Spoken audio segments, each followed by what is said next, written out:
And if I told you I would pay you $200 3 years from now, then you would be willing to pay $167.92 today at time zero. If I said I'll give you $300 4 years from now, again with that 6% opportunity cost of capital, you would be willing to pay up to $237.63 today at time zero. And so each of these individual cash flows, the 100, the 125, the 200, and the 300, can be thought of as individual things that you could purchase. You could purchase a cash flow in time one, a cash flow in time two, a cash flow in time three, and so on. And so each of those can have their own individual prices, which would be represented here by the present values. Now, instead of doing those individual items, you could purchase just a single project or a single security or a single asset of some kind that will pay you $100 in time one, $125 in time two, and so on and so forth. And really, all you've done is take four different securities, one that pays in time one, two, three, and four, and instead of buying four individual ones, packaged them into a single security. And now, as we've determined the price of each of the individual cash flows, all of which at t equals zero, all of which at time zero today, we can say the price of a security that packages all four cash flows together is just the sum of the prices of the individual cash flows. So here, we would price this stream of cash flows at $611.14. Okay, do that to get rid of the header here. There we go. So now we're going to look at this if we were trying to do this exact problem, but here in the cash flow register instead. So we've got the cash flows, let's go back one, 100 at time one. I'm writing them here for myself, so whenever I flip over, I have them. 125 at time two, 200 at time three, 300 at time four, and again, the interest rate that we care about is 6%. All right, let's flip over to the financial calculator here. Get rid of that. There we go. Trying to keep the switcher clean here so we don't just jump across a bunch of different apps. All right, so with the cash flow registers, it doesn't work exactly the same as it did before. So before we would say something like, let's put 2 years and 6% and so on and so forth. But the problem we have here is that we can only enter one value into each of the time value of money registers, these 5 time value of money registers. Instead, here we have what we keep calling a complex series of cash flows. And so for that, we're going to use the CF register. So I'm going to clear this. I'm going to go second, clear time value of money just to make sure that's empty. And then I might have done something previously with this app, so I'm going to go into the cash flow register, hit second, clear work. And what that does is once you're in what they call for the calculator here, the cash flow worksheet, if you're in the cash flow worksheet, then when you clear the work, it clears everything within it. And there are other worksheets here, the depreciation worksheet, the break even, and so on and so forth. So there are other worksheets where you would clear things the same way. We'll use some of those functions later in the semester. But for now, we're going to work with the cash flow worksheet. So we'll hit cash flow. And you can see that we have CF0. In other words, a cash flow that takes place today. And the answer is that we don't have any cash flows that take place today, right? If you look at the time series, and if we think about it as a timeline, 0, 1, 2, 3, 4, there's nothing happening at time 0. There's no cash flow that takes place immediately. So we'll put 0, go down here, 0, hit enter, and that'll register that amount there in the CF0 register. Now it was already 0, but just to kind of make sure that we're doing that correctly. You'll press down here, the down arrow here. And as you can see, when you push down, it says C01. And what that is, it's the first cash flow in the series of cash flows. Now, it's not important that it be the cash flow at time 1 per se. It's kind of a mixed bag as to how exactly you would use these in more complicated scenarios. For our purposes, though, what we're saying is what is the first number of the first cash flow? And by that, I don't mean the digit 1. I mean, if you have $100 3 periods, so 100 is paid to you in period 1, period 2, and period 3, if you have $100 paid to you in each of those periods, then 100 goes into C01, and I'm saying this kind of building up for a reason. When we go and press down again, once we've entered the value, it's going to ask us for the frequency of that value. It's going to say F1 or F01. And what it's essentially asking is how many times does that first cash flow number repeat?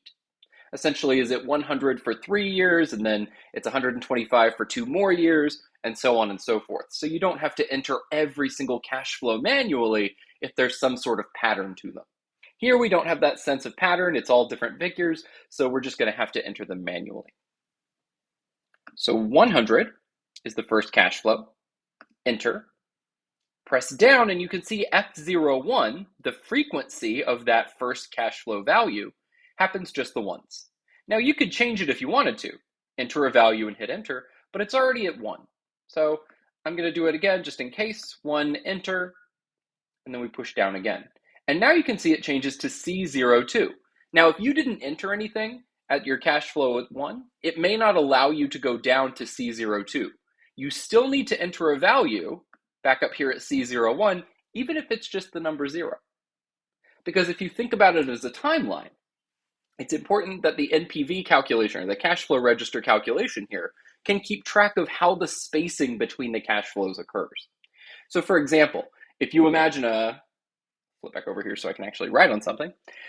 If you imagine a cash flow stream where we've got time 0, time 1, time 2, time 3, times 4, and time 5, if you imagine that we had no cash flow here, no cash flow here, $100 in year 2, then no cash flow in year 3, 125 in year 4, no cash flow in year 5, and let's add another one on here, no cash flow in year 6, and then an $80 cash flow in year 7. So if we had something like this, the calculator needs to understand what is time 0. And it references time 0. It knows how far back to discount things based on where you tell it the cash flows occur. So for example, CF0 will always be 0. Well, not always, but here in the problems that we have, it would be 0. CF1 is also 0 because the next number in this cash flow sequence is 0. And that occurs, F1, exactly once. Now CF2 is going to be 100. F2 is going to be 1 because that 100 only occurs the once. CF3 would be 0, here at cash flow time 3. F3 is also 1. Cash flow at 4, 125. Frequency of that one is 0, it's 1. Getting ahead of myself. This is the point I wanted to make, which is if you do the cash flow at 5, the number is 0, but the frequency here is 2. The frequency of cash flow 5 occurs twice. And so next, when you go to enter the 80, the final cash flow, it's going to actually ask you for cash flow 6, not cash flow 7. It's going to ask you for cash flow 6 because so far you've only entered 5 unique values plus the one at time 0. So you've entered the 0 at time 0, the 0 at time 1, the 100 at time 2, the 0 at time 3, the 125 at time 4, and then the zeros that happen to occur twice, that is the 5th number in the sequence. So cash flow 6 here will be that 80, and then the frequency of that 6 will be 1. So just a little confusing if it's the first time you're seeing how to enter these things in a calculator. Just run a couple of the practice problems or even just the numbers that I have here in the slides, and it should be pretty straightforward to figure that out. And again, I've got the kind of how you do it piece by piece, button by button here listed on the slide. These yellow shaded buttons tell you what the calculator will read, what it will display, that prompts you to do each of these individual entries. So when you hit the cash flow button, it'll ask you for CF0, you'll put in 0, hit enter, push the down arrow, it will show you C01, and so on and so forth. Okay, so coming back to this, we've got 100 as our first cash flow, press down, F01 is 1, press down, C02, so the second cash flow number in the sequence, 125, enter. Happens just the once. C03, 200, enter. Down, just happens the once. I'm just going to skip putting another one in there. 300, enter. Down, and you can see that that's 1. So that's how you enter the individual cash flows into the cash flow register. And if you push the up button, you can see they're entered in there. Next, what we want to do is determine, and if we look at what the problem's asking us to do, we're looking for the present value of this complex cash flow stream. Well, we haven't dealt with net present value yet. We will shortly, but that's the button that you're going to use for this calculation. Net present value does the net value of the two cash inflows and outflows at time 0. So it will discount back all the positive cash, it'll discount back all of the negative cash, and it will net the two together, hence the net present value. So for example, if you have an upstart cost and a couple of years of losses and then several years of profits, it will discount back both the gains and the losses to the current year and net them together. And so you could enter in these cash flow registers, you could enter negative values to represent those losses. We're not going to do that. So far, we just have all the gains, but we're going to use the same feature, NPV. What it's going to do is try and discount back any negatives. There won't be any, so the present value of those will be 0. And it'll discount back all of the positive values, which of course will be the present value that we want. So it's going to ask you for the interest rate. For whatever reason, it doesn't say I/Y, but this is just asking you for the periodic interest rate. And when we say periodic here, it just needs to match how often the cash flows occur. So if it were monthly cash flows, this needs to be the monthly interest rate. Because they're annual, or because we haven't really said otherwise, we're going to assume that the 6% interest rate is periodic. So you put 6, enter, press down one more time, and it will display the word or the letters NPV equals, but you'll see it doesn't have a number. You actually have to hit compute before it will solve for the final value. And there at 611.14, let's go back to our slides, 611.14. So that's how you're going to solve for that on your calculator. All right, so again, this is just some administrative stuff so you can see how you're supposed to clear these things out. For example, if you just hit this clear button a bunch down here, this one, you just hit it a bunch, and if you go into the cash flow registers and push down, you can see the information still in there. In fact, clear out of that, if you hit second clear work, second clear time value of money, go into the cash flow registers, the values are still there. So again, we treat this cash flow thing, they call it a workbook or a worksheet. And so you have to be inside the cash flow function here before you do the second clear work, and then you can see that all the values have been changed to 0. Hit clear a few times, and you'll be back out of that worksheet. And that's all this is saying. So to clear the cash flow registers, go into the cash flow worksheet, hit second, hit clear work. If you want to exit out of a worksheet, you can either do second quit, which does work. If we go back here, if you're in the cash flow registers, you can hit second and you can hit quit, which is up here. But I prefer just to hit the clear button a bunch of times. Either one will work just fine. To clear the time value of money registers, we've done that previously here in this video. You'll want to be, and I have it as second quit, just in case you're in this worksheet. Because if you're in the worksheet and hit second clear time value of money, I don't think it does anything. I haven't actually checked, but I don't think it does anything. So I have it as second quit to make sure you're not in any sort of worksheet, and then do second clear time value of money. I guess we could actually just check. So we'll put 100 here in the payment, hit CF, second clear time value of money. Let's get out of this and then hit recall payment. And as I expected, you can see the 100 is still stored in the payment register, even though we did the clear time value of money because we were inside of that worksheet. So do make sure that you've cleared out of whatever worksheets you're in, and then you hit clear time value of money. Recall payment, and you can see that that's been cleared. Okay, So here's an example of a complex cash flow stream. It's got $0 at time 0, an 8% interest rate that we're told, 100 at time 1, nothing at time 2, negative 50 at time 3, and 300 at time 4. Now, there are several ways you could approach this problem. Really, there are two based on what we've talked about so far. So one of them would be to manually discount back $100 to time 0. You don't have to do anything at time 2 because there's nothing there. Discount negative 50 back 3 periods to time 0. And discount the $300 back 4 periods to time 0. And you can do that. In fact, it's the same function that your calculator would have been doing anyway if you were to do it using the NPV registers. So all that would be is 100 divided by 1 plus 8% raised to the first, because we're just discounting at the 1 period, negative 50 divided by 1 plus 8% cubed to the third power, and then 300 divided by 1 plus 8% raised to the fourth. And if we added those three quantities together, it would give us the present value of the cash flows. Now, let me make a quick note here to myself so I can show you how this is going to work in the cash flow registers. That is 100 in the first period, nothing in 2.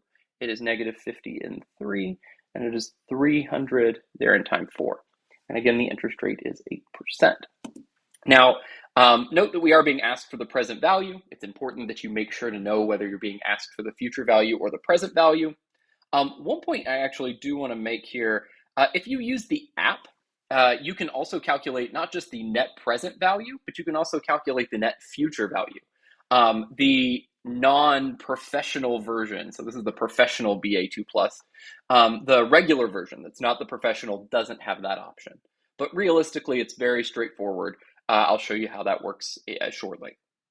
So yeah, if you hit NPV and you just press the down button, you can see net FV or NFV.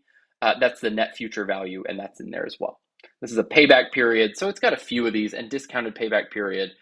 So it's got a few other sort of things that we'll talk about as the course goes on. Okay, so let's get out of that. So go to second, quit, and you can see that we are outside of the worksheet.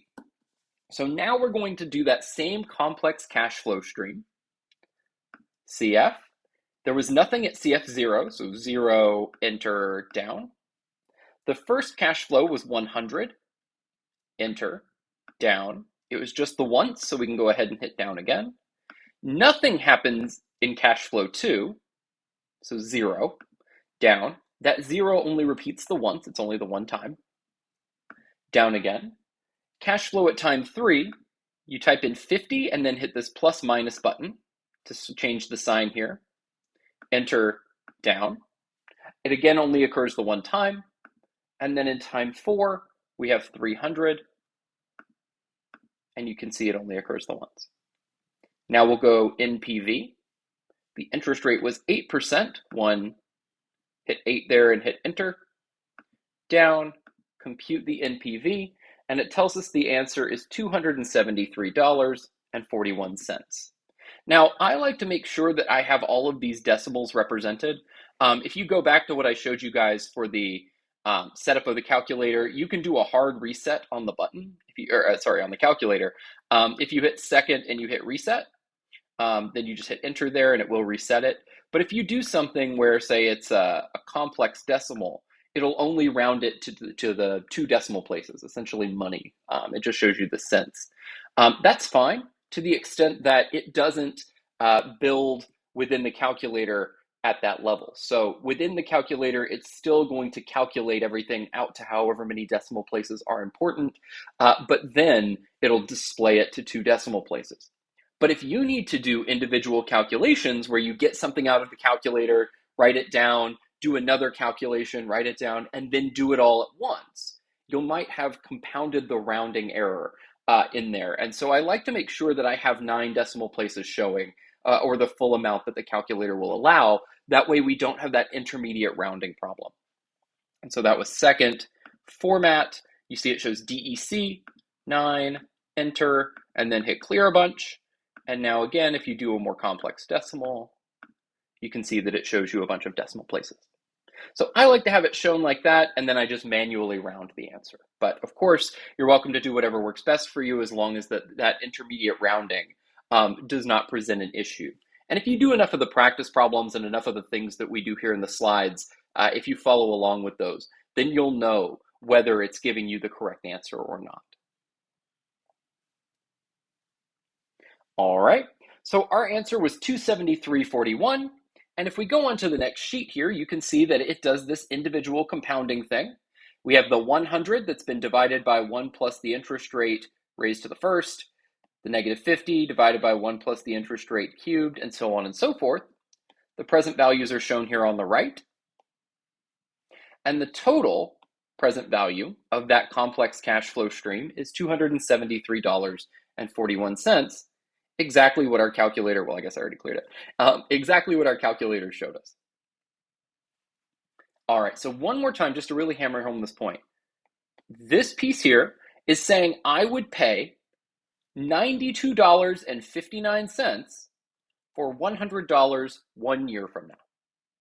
It is saying I would only value a negative $50 cash flow at negative $39.69 right now.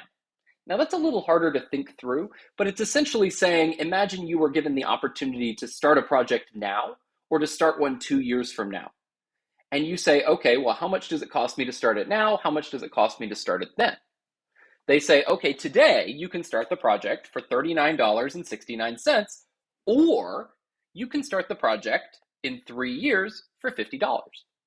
You would be indifferent between those two options because $39.69 is the present value of the $50. Now, if they said it would cost you $55 at time 3, then you would want to start the project now because the current price is actually a little cheaper than $55 3 years from now. 55 3 years from now would cost more in today's dollars. Not more than 55, but more than the $39.69 here. So effectively, it's a better deal to take the equivalent of $50 in 3 years than it is to take the $55 in 3 years when we're dealing with negative numbers, when we're dealing with expenses. Part 4 here, we've got this $300 cash flow. We would say in 4 years, we would accept $300 at a price today of $220.51. We would be willing to buy a cash flow in 4 years for $220. Again, because we treat all of these as independent prices, we can figure out the present value of each of the individual cash flows. But if we treat it as one big security that's going to pay us all of those cash flows, a stream of complex cash flows, then we can just add the individual prices together and that'll give us the present value, essentially the value of the asset that would pay these individual cash flows. If you're thinking, how do I think of a negative number as a cash flow? Think of it as additional funds needed. So you're halfway through a project and you realize you actually need more supplies than you expected. So it's an additional investment that needs to occur. All right, so this is just showing you that you can move this time frame, this cash flow stream here at 6% forward and backward in time, and we've already done so. We've already calculated the value of this back here, 611.14 for the present value, which is this number, and then you can calculate the future value as 771.55. But one thing that I want to show here, and I don't think it's not on the next slide. So one thing I want to show here, let me clear the markup here for a second, is that, well, now you know how to do these with the cash flow register. You know how to do it manually with the formula. And you can add. But right now, I want to show you that future value and present value of a stream of complex cash flows, you can use either one, and you actually end up with a pretty simple problem. So for example, let's assume that you're on an exam or you're in real life and you're working on something that needs this, and you've just completely spaced on how to calculate the future value.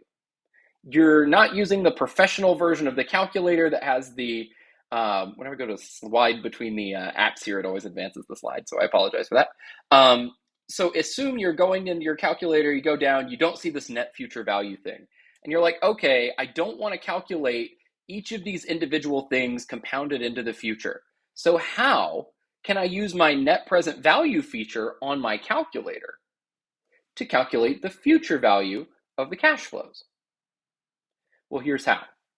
Remember what we said when we were calculating these present values. We said we're calculating the value or the price of an asset at t equals 0. Well, what is the future value at time 4? It's just the value or the price of the asset at t equals 4. Well, if I have a single cash flow at time 0, a single value that captures all of the individual cash flows into one single value, then I can just compound that present value at time 0 forward 4 periods. And if I compound that price forward 4 periods, I'll get the future value of the same cash flow stream. So now, if we think about doing it on our calculator, again, I'm going to enter these just so we can kind of see it play out here. We've got in our cash flow register, nothing happens in time 1. We have 100 here, enter next, 125, enter next, 200, enter next, and then we've got, nope, that's still 1 there. And then we've got 300, enter, and then that's always going to be the 1. Okay, so we go into NPV, it was 6%, hit enter, down, compute. So our NPV we already know is that 611 and so on. But what if I wanted to multiply that number by something else? So let's back out of this for a second. And let's say we have, again, calculated the present value at time 0, and we just want to compound that value forward 4 periods.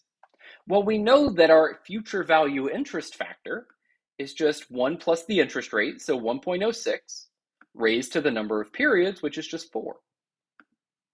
So it's 1.2624, so on and so forth. Okay, so let's go ahead and put that in the memory for a second. Whoops, that's not what I want to do. Actually, let's do it this way. This is a little bit easier. So you could take that number and you could multiply it by the NPV. That's essentially all I was going to show you. But this actually makes a little more sense to do. So let's go back into the NPV, and we've got this 611.14. That is our present value.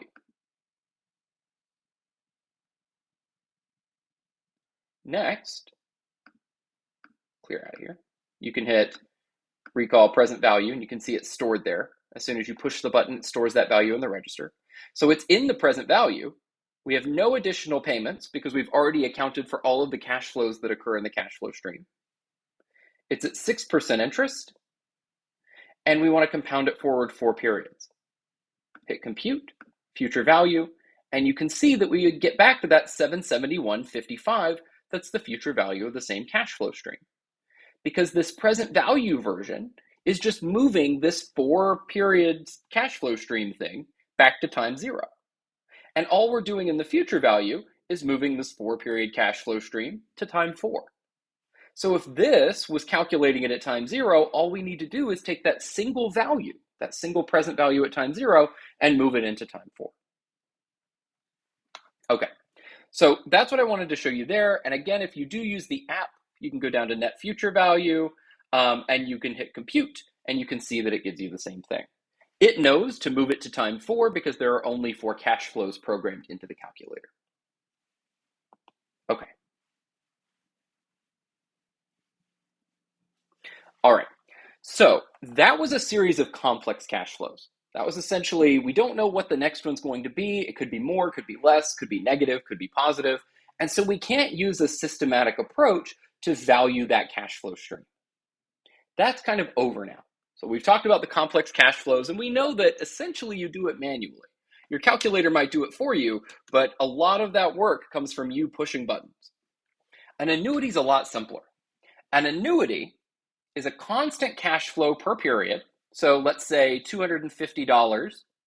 That's going to be our constant cash flow. It's $250 every period for a fixed number of periods. So if we imagine a timeline, and I tell you that an annuity is let's say 5 years long. Number of periods, it can be months, years, whatever you like. Let's say 5 years. And I tell you that payment 2 is $250, and I tell you it's a regular annuity. You could tell me the value at year 1, the value at year 3, the value at year 4, and the value at year 5, the payments in each of those years, because they'll always be the same number. It's always going to be that $250. So you can think of this like a mortgage or a car loan from the bank's perspective.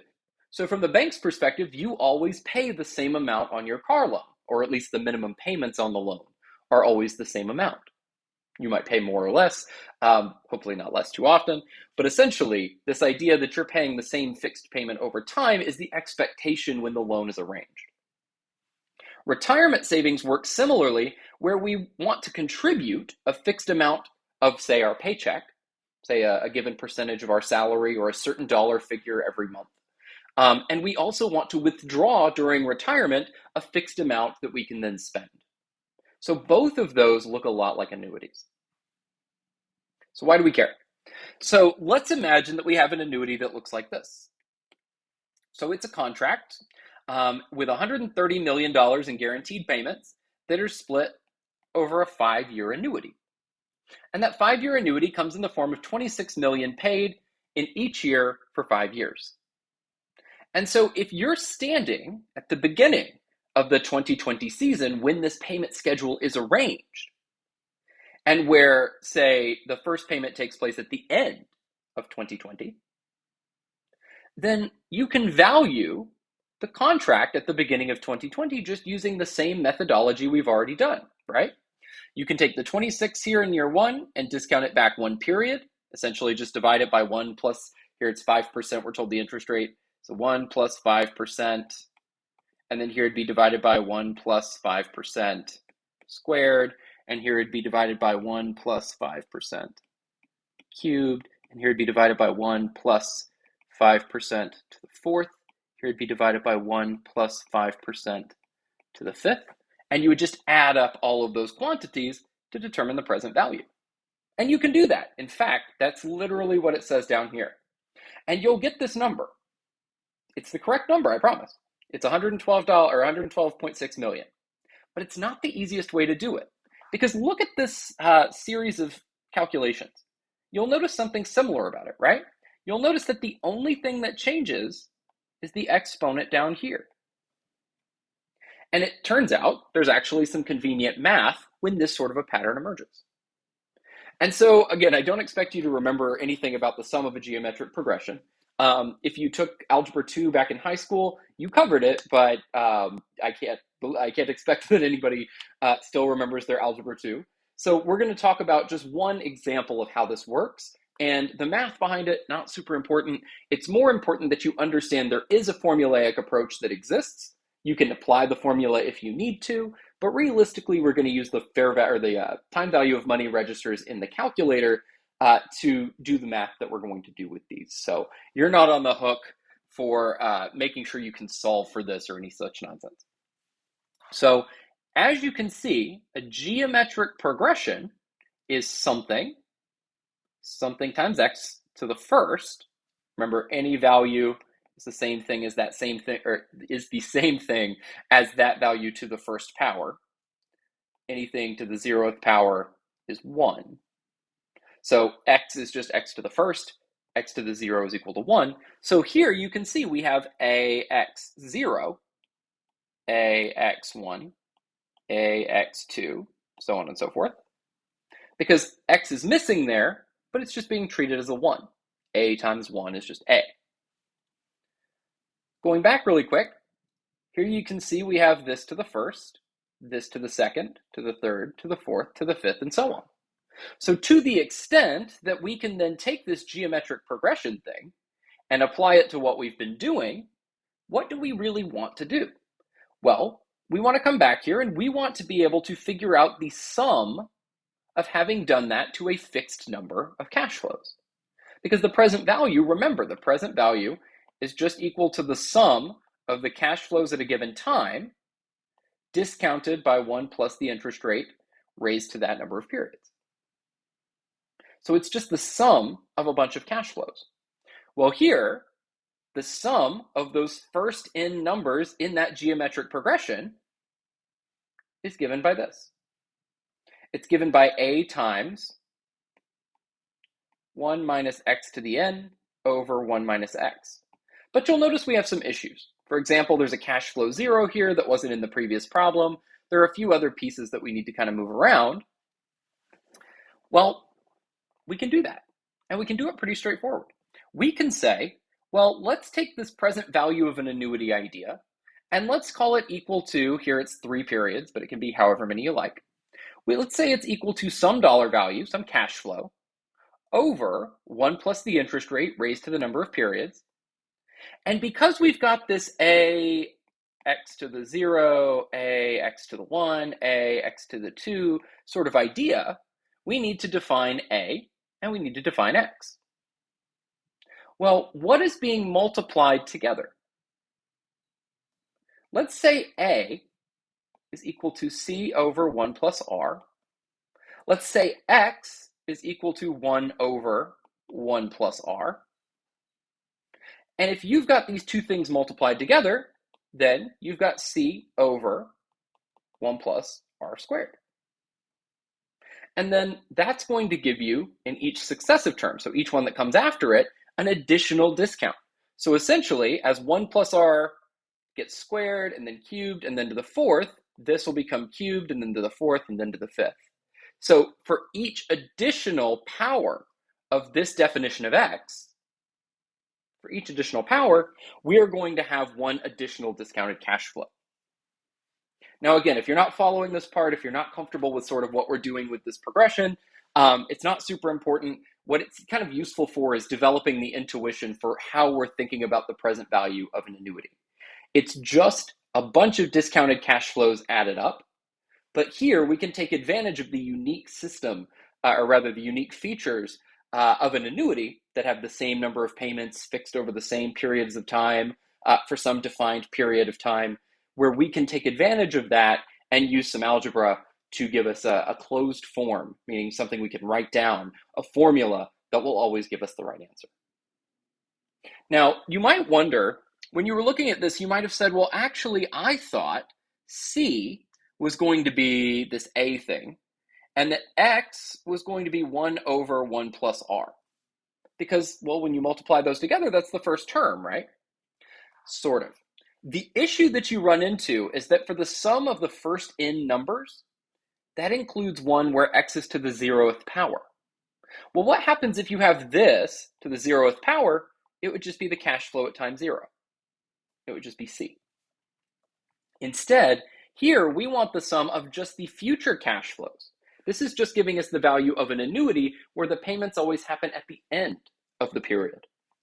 There is no cash flow at time 0, and if we were to use this formula without making an adjustment for that fact, we would be adding in an extra cash flow that didn't exist. So what we do instead is effectively create a 1 over 1 plus r feature here. So we move it 1 forward. In other words, we take c over 1 plus r and multiply it by 1 over 1 plus r. In other words, the first one you think of doing ends up with a square. But if the x is raised to the 0th power, the first one is still the discounted first cash flow. It's c over 1 plus r multiplied by the first. Again, if the math is confusing you, if you're not really comfortable with this idea, I promise you don't need to know how to derive any of this. It's just for anybody who's a little more comfortable with what we're doing. Okay, so for the present value of an annuity formula, you've got this thing. And specifically, you have the cash flow multiplied by this thing. And you know, up until this point, we've talked about present value interest factors and future value interest factors. Well, these were for single cash flows. Now, we're going to have the present value interest factor for an annuity, adding an A to the end there, and the future value interest factor for an annuity. And these two are going to be for annuities, a stream of cash flows. So I don't expect you to use this formula very often. I'm certainly not going to require that you use it at any point in time, But it's just to give you a sense of what your calculator is doing. It can use this closed form, this very straightforward equation, and it can use it to solve for the problem without having to discount back those cash flows manually. Okay, so a couple of things. One, this assumes that the first cash flow in the annuity occurs 1 year in the future. So again, if you've got a timeline, 0, 1, 2, 3, 4, the first cash flow occurs here at time 1, and it's the same cash flow for the entire sequence. If the first cash flow occurred at time 0, that's going to be what we called an annuity due, and we're not going to do too much with those. But what you could do, if you were so inclined, is that you could calculate the present value of this stream of cash flows as of time 0, and then just discount it back one more period. Because effectively all we've done is redefine time 0 as time 1. Time 1 is time 2. Time 2 is time 3. Time 3 is time 4. Time 4 is time 5. All we've done is create another fictional year 0 at the beginning, and we've converted our annuity due into a regular annuity. Again, that's not really clear to you, not a big deal. You can use your calculator to do these sorts of manipulations. Okay, so that's what this is saying. So an annuity, broadly speaking, just means the same payment each period for a fixed term. I guess I should put that on here too, fixed term. In other words, a fixed number of payments. A regular annuity, or an ordinary annuity, just means we assume that the payments occur at the end of the period, just like we've done everywhere so far. An annuity due, by comparison, assumes that the payments occur at the beginning of each period. And so they do exist out there in the world. They're just not nearly as common as regular annuities. And as I showed you a second ago, we can just redefine the problem so we could ignore that annuities do even exist. Now, your calculator has a mode to solve for them, and that makes it easy enough. But that's just kind of a point that I wanted to make with that. So this is the difference. And this is what I was saying a second ago, which is that, yeah, we've got this difference, this meaningful difference in the way these cash flows occur. But if I just scribbled this out and put 0, 1, 2, 3, it's exactly the same, right? They now both become the exact same timeline. And so there's no special magic about just extending the timeline one more time and redefining what we've called each time period. You just need to remember that you've made that adjustment. Okay, so when we do a regular annuity, it's on the slide after this. When we do a regular annuity, the future value of that annuity, think about drawing a timeline, I'm just going to keep it simple now, 0, 1, 2. When you do the future value of an annuity, you take the payment at time 1 and you compound it forward. You take the payment at time 2. Here, it's only a 2-period annuity, so it doesn't go anywhere. But if you needed to, you'd compound that forward too. And eventually, you end up with all of the payments there at the last payment. All of the payments get compounded forward to the date of the last payment. So the future value will always be at the date of the last payment. The present value, by comparison, will be at time 0, which is 1 period before the first payment occurs. So 1 will get discounted back 1 period, 2 will get discounted back 2 periods. So it's 1 period before the first payment occurs. By contrast, an annuity due has a payment at time 0 and a payment at time 1. So if you do a future value, the payment from time 0 gets compounded forward twice, payment from time 1 gets compounded forward the one time. And so now the future value is 1 period after the last payment. It occurs in time 2 where there is no payment under an annuity due. For an annuity due, the present value occurs as of the time of the first payment. In other words, we'll discount 2 back, there's nothing there, so nothing moves. We'll discount the cash flow at time 1 back once, and the cash flow at time 0 doesn't go anywhere. So the present value will be immediately when the first payment happens. So it's just important to that's why I say the timelines make this trivial to visualize.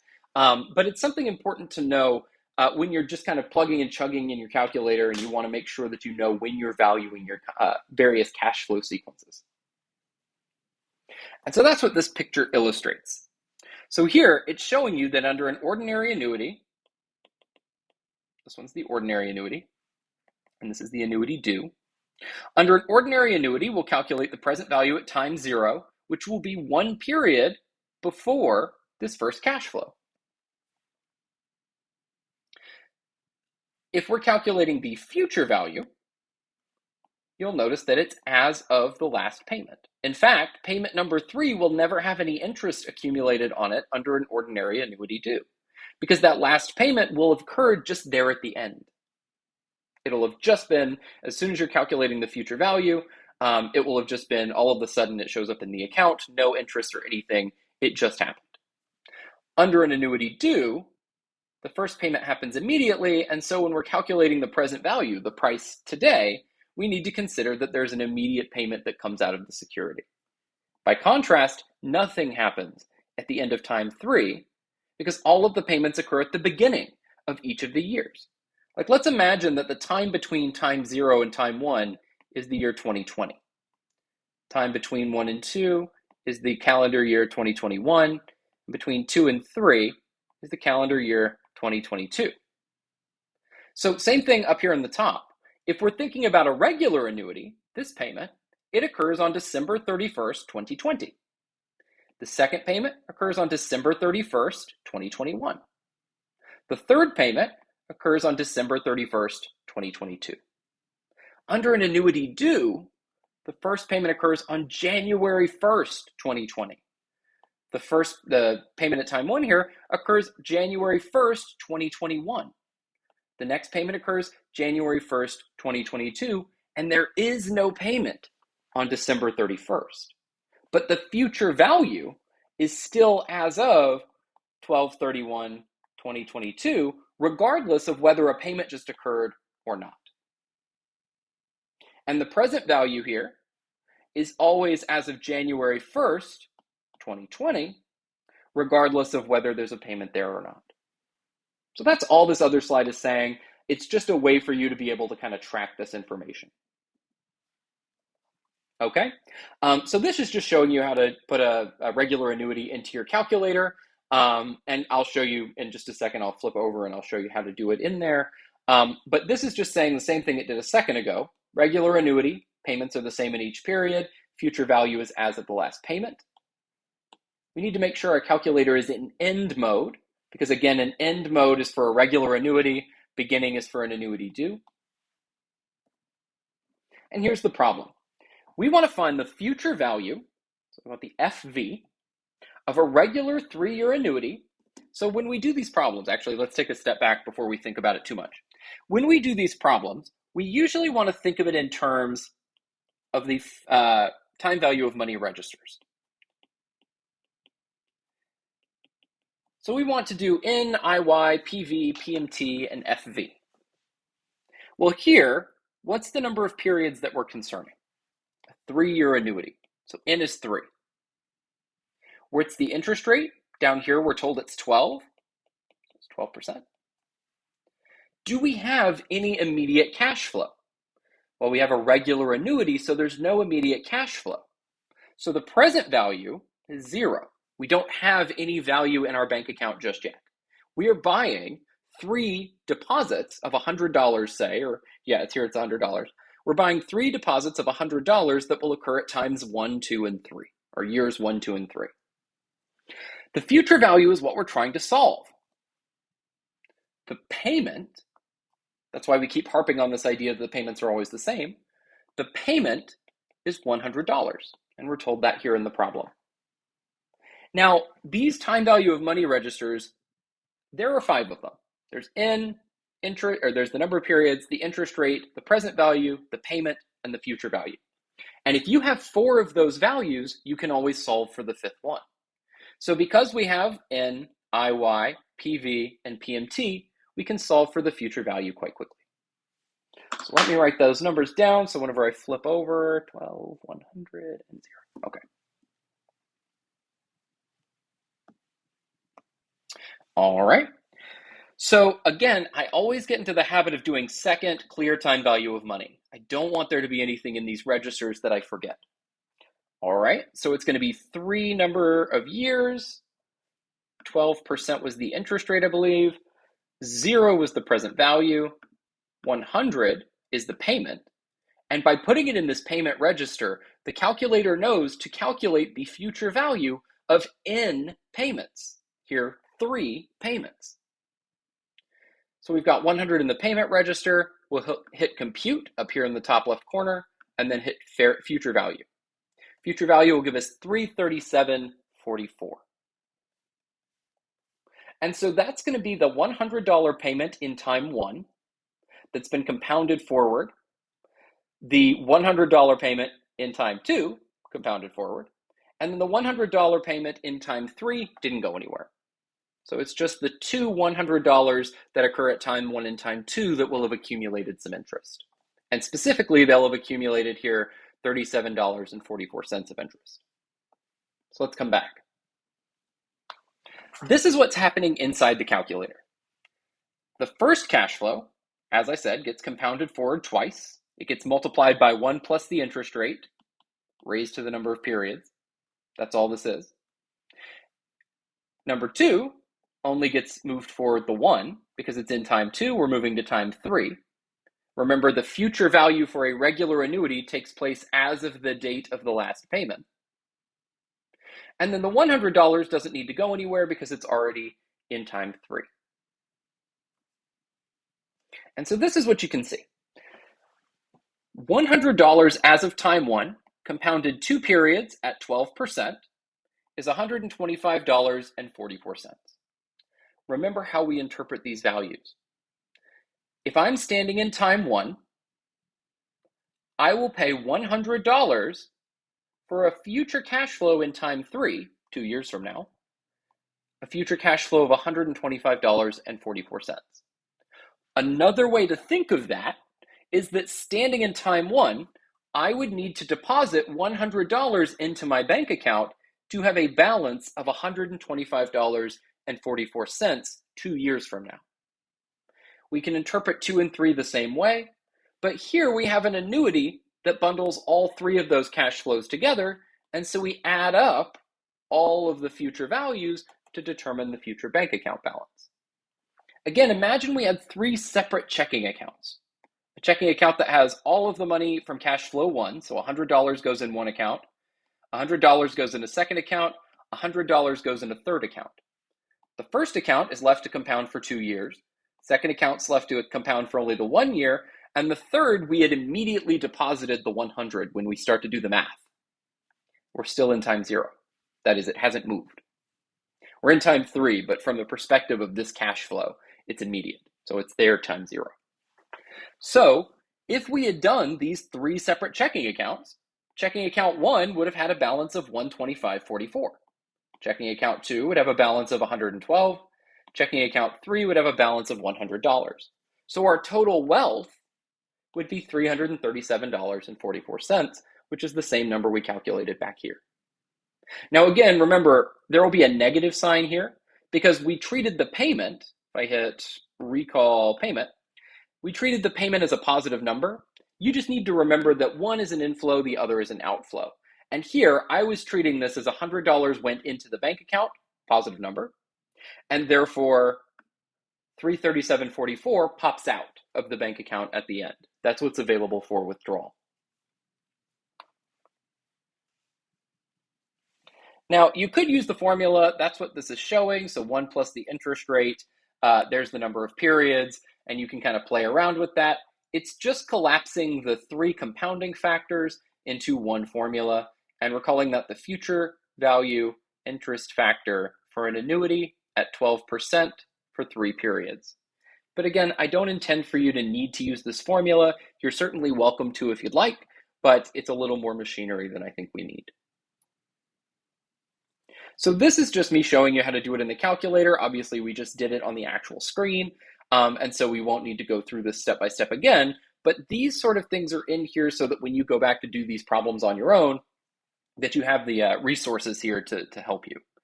Remember though, you do always have to hit the compute button before the missing value, before the output value that you care about.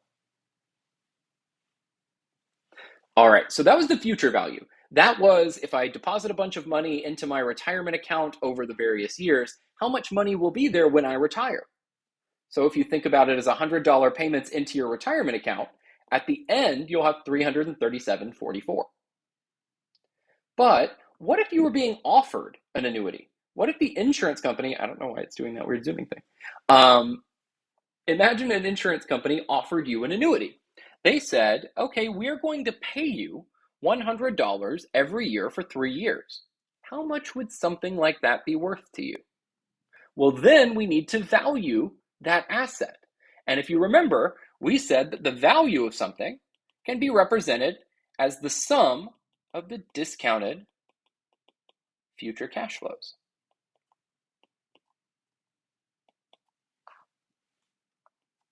It can essentially just be the sum of the future cash flows, discounted back to today.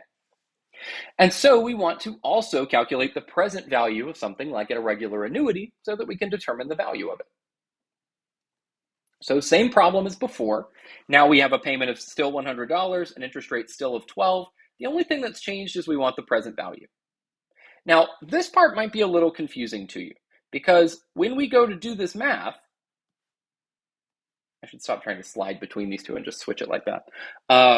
So when we do this math, we're going to do 3 periods, still 12 for the interest rate, still $100 for the payment, but we need to put something in the future value register. We need to do that so that we can solve for the present value. Remember, we have to have 4 of these before we can solve for the 5th. But why is it 0? Well, think about it like this. What we're saying is the present value is the price. The payments will occur 3 times. It will be $100.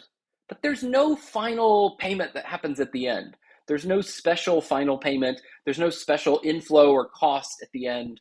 There's no future value to this. The thing, once it pays the 3 payments, is effectively worthless. And so we put 0 typically for the inputs that we don't know, or that don't exist rather, so that we don't have to consider those extra dynamics. Now, if this thing were to pay you $100 3 times, and then a special one-time payment of $50, that would be something we'd want to enter in there. But that's very uncommon. So $100 goes in the payment register, 0 for the future value, compute present value, and that's $240.18.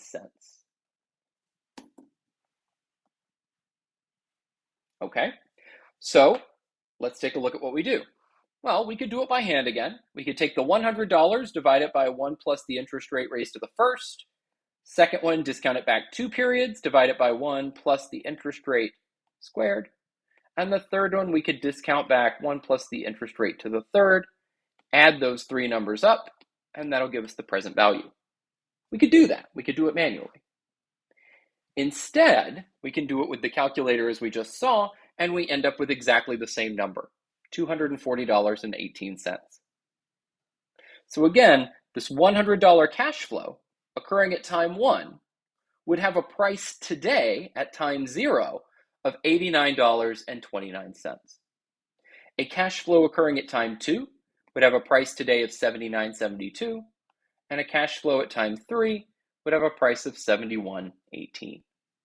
An instrument or some sort of security that pays all 3 of those cash flows would have a price equal to the sum of the individual prices, or the present value of this regular annuity, $240.18.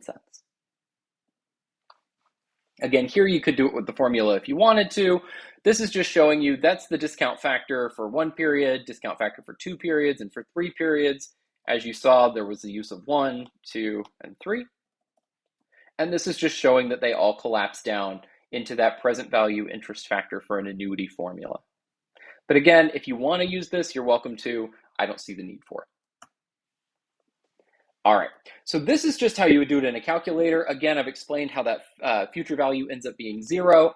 Remember, you do always need to hit the compute button here. These slides used to not be for the BA2. They used to be for the Hewlett-Packard calculator that I recommended, the HP 10B2 Plus or whatever. But that one is currently out of production, and so there's this weird extra compute button you have to hit.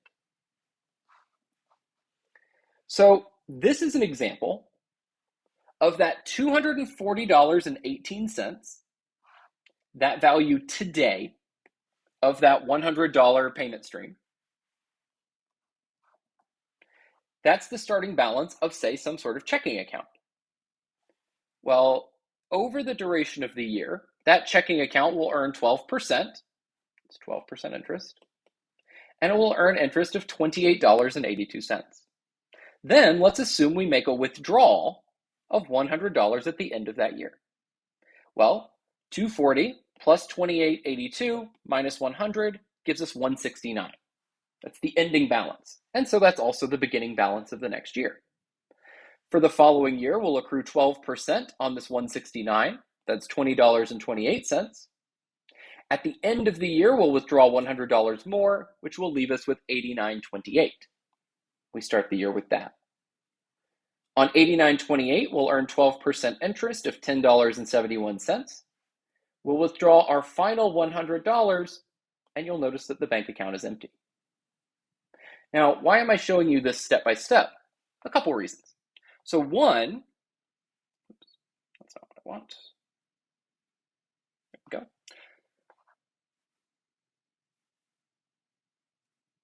There we go. Okay. So what I wanted to show you with this is, first of all, this is what we're calling our present value. This is what we're calling our payments. This is still our interest rate. This is our future value. That's why it's zero. We're essentially treating it as though we pay the initial price and the withdrawals, or the payments that come from the annuity, fully exhaust the value that we've represented here in the beginning. And again, remember, this interest is not simple interest. And so the interest that accumulates in year one, even though we fully exhaust it by withdrawing some, it does save us a little bit. We end up not withdrawing a full $100 after we consider the interest. So that interest will continue to grow in the subsequent periods, which is how a balance that's $240 can support $300 worth of withdrawals. So one more example here that just kind of hopefully illustrates this point pretty well. This is the time flow that we've been talking about. These are the cash flow payments, and these are the time periods. So again, we've just got some sort of a timeline. We've got 0, 1, 2, 3, 1, 2, 3, 0. And then we've got $100 being paid in each time period. Now remember, when we calculated the future value as $337.44, just take it on faith, that's what that number was. That's at time period 3. What if we wanted to calculate the present value of that annuity, but didn't want to have to re-enter the values? Well, we could take $337.44, which we say has fully captured all of this cash flow stream. Everything there is to know about that cash flow stream is represented by this one future value. And we could just discount it back, 1 plus 12%, 3 periods. And if you type this into a calculator, you'll get this present value. Because the future value and the present value are just single numbers that reflect the entirety of the cash flow timeline that we're looking at.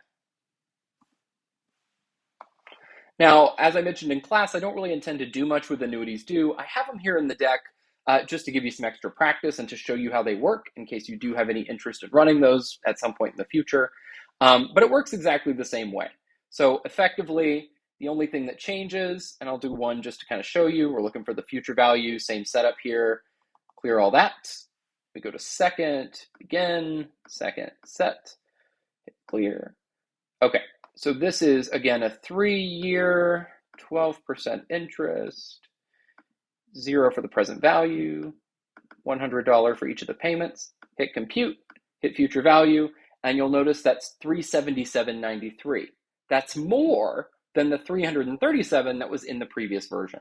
And that's because instead of receiving our last payment at the very end, we receive our last payment 1 period before the very end, 1 period before the calculation of the future value. That's effectively saying that, again, if you have this timeline, 0, 1, 2, 3, that the payments are occurring here, here, and here, but we're calculating the future value at the end of time 3. So there's a whole extra year of interest that accumulates on the last payment. That's by contrast to a regular annuity, where the payments occur here, here, and here, and there's no time for any interest to accrue on that. So we end up with slightly more value in our account at the end. And that's all this is showing. Now, the way I have it structured here, whenever I teach this, I've already kind of spoiled it with you guys. Whenever I teach this to undergrads or anything like that, I try to make the point very explicit, which is that this is clearly just a regular annuity. But if you treat it as one period shifted into the future, go 0, 1, 2, 3, then that becomes an annuity due. And so effectively, it's the exact same calculation. You're just moving things around in time. So to the extent that you guys understand this or don't understand it, not super important, but it is something that I want you to have at least heard of. And if you do need to learn how to do it, the materials are available to you. And so here again, making that explicit that it doesn't really matter when you choose these values. All right. So these implementation tips, and I think they're valuable because these problems, I know so far they might have been a little, Mickey Mouse, a little simple, but as we go forward, they get much more complicated. And especially when we start bringing in things like effective interest rates and other sorts of technical concepts, it's very important that you know how to solve for these things. So step one, write down the timeline. Every time I write down a timeline, and you might have noticed that in the several slides previous to this, I always write down a timeline just to make sure I know what my time of my cash flows is. Figure out what type of cash flow sequence you're dealing with. Are you saving for retirement? Does it look like an annuity? Are you trying to price a single cash flow? Or is there some sort of a regular sequence where you need to use the NPV function? Now, here it's equal NPV. It works the same way on Excel. You just do equals NPV, and then you put some range of cells that has cash flows in it. And then it'll also ask you for the interest rate, which I'm guessing would be like, let's call it B2. This would give you the net present value of a certain cash flow stream with a certain interest rate as well. So you can do it very simply in Excel. And we will work through some of that once we get more towards the NPV and the internal rate of return stuff.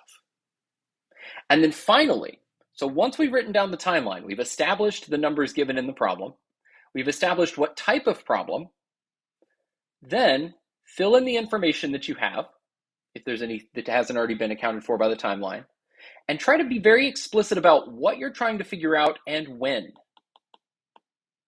So is it the future value? Is it the present value? Is it the price of something, or is it the cumulative balance at the end? So I've got a few problems here.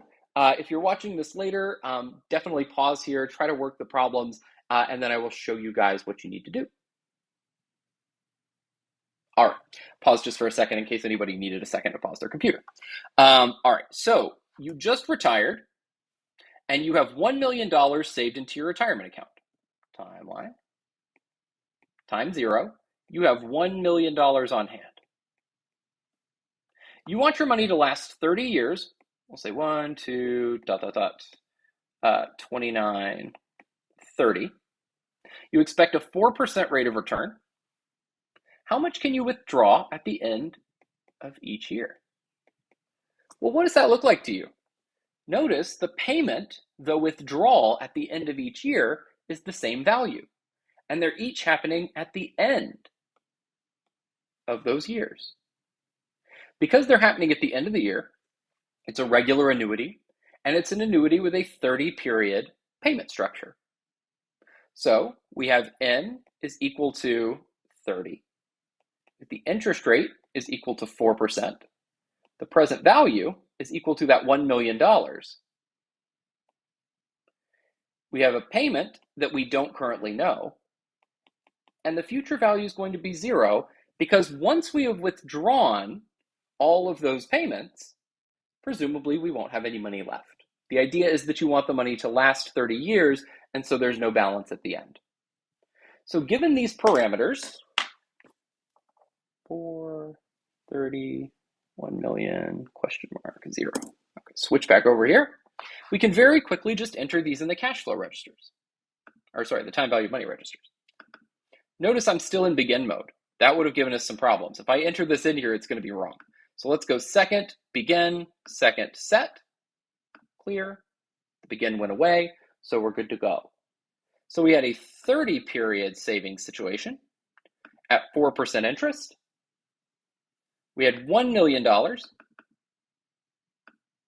We want no future value, compute, payment, and the value there is $57,830.10.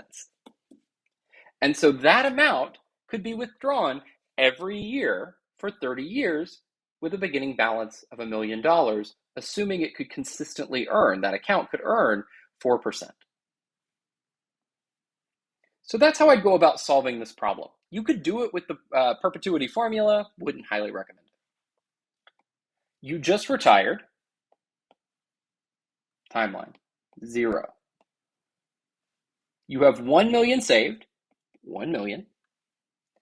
If you want to withdraw $100,000 at the end of each year for 30 years, 1, 2, 29, 30, you want to withdraw 100K in each of those years. What's the rate of return you need? Well, now N is still 30, I is the question. What is the rate of return? Present value is $1 million. The payment, this is really important, is negative 100,000. Notice I'm treating the bank account balance as positive, so the withdrawals need the opposite sign.